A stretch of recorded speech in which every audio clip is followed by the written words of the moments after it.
யாத்திராகமம் 17ஆம் அதிகாரம். பின்பு இஸ்ரவேல் புத்திரராகிய சபையார் எல்லாரும் கர்த்தருடைய கட்டளையின்படியே சீன் வனாந்திரத்திலிருந்து புறப்பட்டு பிரயாணம் பண்ணி ரெவிதீமிலே வந்து பாளையம் இறங்கினார்கள். அங்கே ஜனங்களுக்கு குடிக்க தண்ணீர் இல்லாதிருந்தது.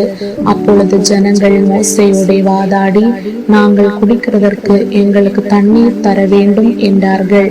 அதற்கு மோசே, என்னோட ஏன் வாதாடுகிறீர்கள்? கர்த்தரை ஏன் பரீட்சை பார்க்கிறீர்கள் என்றான்.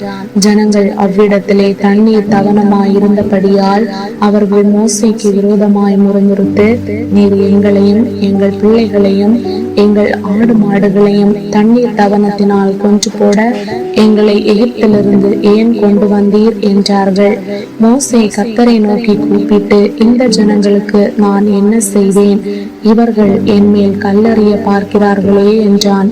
அப்பொழுது கர்த்தர் மோசேயை நோக்கி, நீ இஸ்ரவேல் மூப்பரில் சிலரை உன்னோட கூட்டிக் கொண்டு நீ நதியை அடித்த உன் கோலை உன் கையிலே பிடித்து கொண்டு ஜனங்களுக்கு முன்னே நடந்து போ. அங்கே ஓரேபிலே நான் உனக்கு முன்பாக கன்மலையின் மேல் நிற்பேன். நீ அந்த கன்மலையை அடி. அப்பொழுது ஜனங்கள் குடிக்க அதிலிருந்து தண்ணீர் புறப்படும் என்றார். அப்படியே மோசே இஸ்ரவேல் மூப்பரின் கண்களுக்கு முன்பாக செய்தான். இஸ்ரவேல் புத்திரர் வாதாடினது நிமித்தமும் கர்த்தர் எங்கள் நடுவில் இருக்கிறாரா இல்லையா என்று அவர்கள் கர்த்தரை பரீட்சை பார்த்தது நிமித்தமும் அவன் அந்த ஸ்தலத்திற்கு மாசா என்றும் மேரிபா என்றும் பேரிட்டான். அமலேக்கியர் வந்து ரெவிதீமிலே இஸ்ரவேலரோட யுத்தம் பண்ணினார்கள். அப்பொழுது மோசே யோசுவாவை நோக்கி, நீ நமக்காக மனிதரை தெரிந்து கொண்டு புறப்பட்டு அமலேக்கோட யுத்தம் பண்ணு. நாளைக்கு நான் மலையுச்சியில் தேவனுடைய கோலை என் கையில் பிடித்து கொண்டு நிற்பேன் என்றான். யோசுவா தனக்கு மோசே சொன்னபடியே செய்து அமலேக்கோடே யுத்தம் பண்ணினான். மோசேயும் ஆரோனும் ஊர் என்பவனும் மலையுச்சியில் ஏறினார்கள். மோசே தன் கையை ஏறெடுத்திருக்கையில் இஸ்ரவேலர் மேற்கொண்டார்கள். அவன் தன் கையை தாழ விடுகையில் அமலேக்கு மேற்கொண்டான். மோசேயின் கைகள் அசந்து போயிற்று. அப்பொழுது அவர்கள் ஒரு கல்லை கொண்டு வந்து அவன் கீழே வைத்தார்கள். அதன் மேல் உட்கார்ந்தான்.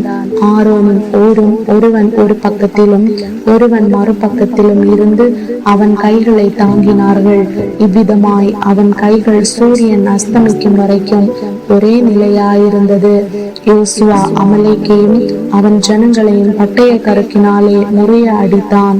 பின்பு கர்த்தர் மோசேயை நோக்கி, இதை நினைவு கூறும் பொருட்டு நீ ஒரு புஸ்தகத்தில் எழுதி யோசுவாவின் செவி கேட்கும்படி வாசி.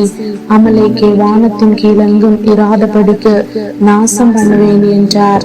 மோசே ஒரு பலிபீடத்தை கட்டி அதற்கு ஏகோவா நிசி என்று பெயரிட்டு, அமலேக்கின் கை கர்த்தருடைய சிங்காசனத்துக்கு விரோதமாய் இருந்தபடியால் தலைமுறை தலைமுறை தூரம் அவனுக்கு விரோதமாய் கர்த்தரின் யுத்தம் நடக்கும் என்றான்.